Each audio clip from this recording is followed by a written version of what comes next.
में हिंदुओं पर अटैक का एक और मामला सामने आया। ये चौथी घटना सामने आ रही है। शरीयतपुर इलाके में खोकन चंद्र नाम के एक हिंदू शख्स को जलाकर मारने की कोशिश की गई है। खोकन चंद्र दास को जिंदा जलाने की कोशिश की गई है। जानकारी के मुताबिक खोकन चंद्र को पहले भीड़ ने घेर लिया, फिर उन्हें बेरहमी से पीटा गया है और चाकू से वार करके जिंदा जलाने की कोशिश की गई। आखिरी पल में व्यापारी खोकन चंद्र ने पास के तालाब में छलांग लगाकर अपनी जान बचाई। यह हमला एक बार फिर बताता है कि बांग्लादेश में अल्पसंख्यकों पर अत्याचार किस हद तक पहुंच चुका है।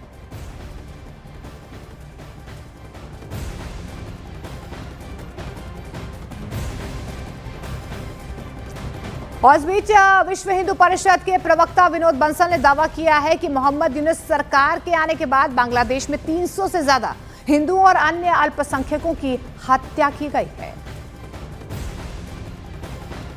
जिस तरह से अनवरत रूप से हिंसा, आतंकवाद और हिंदुओं के विरुद्ध या अन्य जो अल्पसंख्यकों के विरुद्ध घटनाएं घटी हैं, उसकी पोल स्वयं वहां के एक मानवाधिकारवादी संगठन ने खोल दी है। कल परसों जो रिपोर्ट आई है, उस रिपोर्ट में कहा गया है कि इस यूनुस सरकार में, अकेले यूनुस सरकार में 300 से अधिक हत्याओं की घटनाएं घटी हैं हिंदुओं पर, और जो अल्पसंख्यकों पर अत्याचार की घटनाएं हुई हैं। और बांग्लादेश में बीते 2 हफ्तों में हिंदुओं के खिलाफ ये 5वीं घटना सामने आई है। आपको बता दें 31 दिसंबर को शरीयतपुर में हिंदू व्यापारी खोकन चंद्र दास को जिंदा जलाने की कोशिश की गई थी। इसके अलावा आपको ये भी बता दें कि 29 दिसंबर को मेमनसिंह में ड्यूटी के दौरान विजेंद्र बिस्वास की गोली मारकर हत्या कर दी गई। इसके अलावा 28 दिसंबर को फिरोजपुर में हिंदू परिवार को जिंदा जलाने की कोशिश हुई है। 24 दिसंबर की बात कर लेते हैं तो 24 दिसंबर को राजबाड़ी में भीड़ ने अमृत मंडल को पीट कर मार डाला था। और 18 दिसंबर को मेमनसिंह में दीपू चंद्र दास को भीड़ ने जिंदा जलाकर मार डाला। तो बांग्लादेश में जिस तरीके से लगातार अल्पसंख्यकों को टारगेट किया जा रहा है, इस पर कांग्रेस ने मोदी सरकार से बांग्लादेश की सरकार से बात करने की सलाह दी है। जिस तरीके के अत्याचार हो रहे हैं, उनकी प्रॉपर्टीज फूकी जा रही हैं, उनके बिजनेस समाप्त किए जा रहे हैं और उनको वहाँ से खदेड़ने की कोशिश है। और ये भयभीत करने के क्रम में जो है श्रृंखलाबद्ध तरीके से ये चौथा युवक है जो रिपोर्टेड है जिसकी हत्या हुई है। तो ये अत्यधिक चिंता का विषय है और केंद्र सरकार को चाहिए कि इसके संदर्भ में बांग्लादेश से 2 टूक बातचीत करें यूनुस सरकार से कि वो कानून व्यवस्था को नियंत्रित करें और माइनॉरिटीज़ की को प्रोटेक्ट करें और भारत के हितों की रक्षा करें। और यदि वो ऐसा नहीं करते हैं तो बांग्लादेश के खिलाफ विश्व जनमत के साथ बातचीत करनी चाहिए, अमेरिका से बातचीत करनी चाहिए। उनसे कहना चाहिए कि भाई ये तो CIA और ISI का जॉइंट प्रोडक्ट है। यूनिस गवर्नमेंट जो है, जो बांग्लादेश के अंदर विद्रोह हुआ है शेख हसीना के खिलाफ, वो इन 2 शक्तियों ने किया है। और बांग्लादेश के मुद्दे पर कांग्रेस ने केंद्र सरकार को घेरा तो वहीं बीजेपी ने फौरन पलटवार कर दिया। ये बेहद गंभीर विषय है कि जिस प्रकार से लगातार अल्पसंख्यकों पर और खास करके हिंदू समुदाय पर नॉन स्टॉप हमले बांग्लादेश में हो रहे हैं, और इसी को मद्देनज़र रखते हुए जो लोग हमेशा एक लॉबी डिनायल में रहती है, उसको देखना चाहिए कि यही वो हकीकत है जिसके चलते CA कानून लाया गया। पर ये लोग तो, लॉबी वाले लोग तो डिनायल में थे, कह रहे थे अल्पसंख्यकों के साथ कोई अत्याचार बांग्लादेश में, पाकिस्तान में, अफ़गानिस्तान में होता ही नहीं। जिन लोगों ने भी CA का विरोध किया, आज उनको नाक रगड़ कर माफ़ी मांगनी चाहिए। पर दुख की बात है कि जब हिंदू मारे जाते बांग्लादेश में। उधर AIMIM ने बांग्लादेश में हिंदुओं पर हो रहे अत्याचार की कड़ी निंदा की। देखिए, बांग्लादेश के अंदर जो हमारे हिंदू माइनॉरिटी के ऊपर अत्याचार हो रहा है, मैं इसकी कड़ी निंदा करता हूँ, कंडेम करता हूँ। किसी को भी कायदा कानून अपने हाथ में लेने का अधिकार नहीं है और जो लोग इस तरह की घटनाओं को अंजाम दे रहे हैं, हम तो चाहेंगे कि बांग्लादेश की सरकार उनके खिलाफ कड़क कार्रवाई करे, उनको सज़ा दे। देखिए, किसी को भी वायलेंस का मैंने हमेशा से कंडेम किया था, करता हूँ, करता रहूँगा। अब तो ये फैसला ले रहे हैं कि उनके ऊपर से केस हटा दिया जाए। तो आप मॉब लिंचिंग को बढ़ावा दे रहे हो ना। मॉब लिंचिंग को बढ़ावा क्यों देना चाहते हो आप? तो हम तो कंडेम करते हैं। और इस बीच बांग्लादेश में कट्टरपंथियों का शिकार बने दीपू चंद्र दास के पिता ने न्यूज 18 इंडिया से बातचीत में अपना दर्द बयां किया। तो इस समय मैं दीपू चंद्र दास के घर पे हूँ, म्यानमार सिंह में है।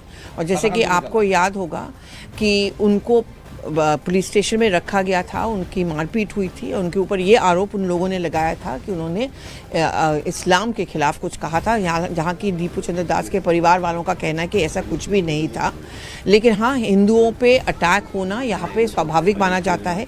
इस समय ये उनके पिताजी हैं, उनकी 23 साल की विधवा, 13 साल की बेटी है और ये उनकी माँ है। और जैसे कि आप देख पा रही हैं, इनकी हालत बिल्कुल ही नहीं है कि ये बात कर सकती हैं। और लेकिन हम अगर इनसे बात करें तो ये बार बार हमें यही बात कहते हैं कि हम बांग्लादेश छोड़ के क्यों जाएं। अगर आप चुनाव की बात करते हैं और ऐसे समय में ऐसा क्यों नहीं हो कि सब समुदाय के लोग एक साथ रह पाते हैं। इनके आंसू थमते नहीं और हमारे लिए बड़ा मुश्किल होता है इनसे कोई और सवाल पूछना, लेकिन फिर भी हम एक दो सवाल पूछने की कोशिश करेंगे। आप बोल रहे हो कि बांग्लादेश छोड़ के क्यों जाएं, लेकिन क्या आपको लगता है हिंदुओं पे यहाँ पे अत्याचार हो रहा है, ऐसे में रहना मुश्किल हो जाता है? আমরা সঠিক বিচার চাই, আমরা হিন্দুদের নিরাপত্তা চাই। বাংলাদেশে এ পর্যন্ত যে হিন্দু যে অঘটনগুলো ঘটছে, প্রতি মুহূর্তে এখানে হিন্দু পুরাণ হচ্ছে, মন্দির ভাঙা হচ্ছে, নারীর দর্শন হচ্ছে, কোনো বিচার নাই। तो वो ठीक আমরা है। এই দেশের মানুষ, আমরা এই দেশে বেঁচে থাকবো। हम बांग्लादेश के हैं, हम यहीं रहना चाहते हैं, लेकिन बात ये भी है कि बहुत सारे हिंदुओं पे अत्याचार होता है, महिलाओं को भी और मंदिर को भी तोड़ने की कोशिश की जाती है। अपनी एरम कानबेन ना, हाँ ये दीपुर माँ, ये है दीपू की माँ। इमेजिन इनका लास्ट फ़ोन कॉल हुआ था, उसके बाद फ़ोन पे नहीं बात हुई। इनकी बीवी है, इनके भी फ़ोन पे बात हुई थी, लेकिन उसके बाद जब वो ऑफिस में थे उसके बाद उनकी मुलाकात बिल्कुल ही नहीं हुई। उनका शव आया था यहाँ पे। কি জিজ্ঞেস করবো, লেকিন কিন্তু আপনি দীপুর কথা মনে পড়ে কি করবেন এখানটা এখন? ওনার কথা কি হয়েছিল? আমার সাথে ওনার কথা হয়েছে না। আপনি কিরকম জানতে পারলেন কি উনি মারা গেছেন? আমি 7:30 8টার দিকে আমার জানাইছে যে আমার ছেলের সমস্যা। তো ছেলে কি তখন পুলিশ স্টেশনে ছিলেন? না, অফিসেই ছিল। হ্যাঁ, তারপরে আপনি কি করলেন? আমি দৌড়ে গেছি থানাত যাওয়ার পরে দেওয়া বসছি স্যারের কইলাম না এটা তো হেয়ানের ঘটনা, সেই নিয়ে যেমন লাগবে। বসি স্যার আমার ঠিহানা মিহানা দিয়া কাটকুট দেওয়া পাঠাইছে। থানার ভিতরে তো বাইরে আইছি, থানার গেটের সামনে এমনি আবার খবর আইছে মারা গেছে, মারে আসছে। কেন মারলো না? আমার ছেলে দীপুরে। हाँ, दीपू के কেন মারলো? কেন মারলো এটা তো বলতে পারতাম না। वो वहाँ रहते थे, ढाका में काम वहाँ करते थे, कभी कभी अपने परिवार से मिलने आते थे। और ये ऐसा हादसा हुआ है कि बहुत सालों में तक, बहुत महीनों तक मैं कहूँगी, वो नहीं मिल पाए हैं। और अभी इनको ये इंतज़ार है कि सरकार ने इनको आश्वासन दिया है कि इनकी 1.5 साल की बेटी का और उनके परिवार का ख्याल रखेंगे। क्या ऐसा होगा? क्या ये अत्याचार बंद होगा?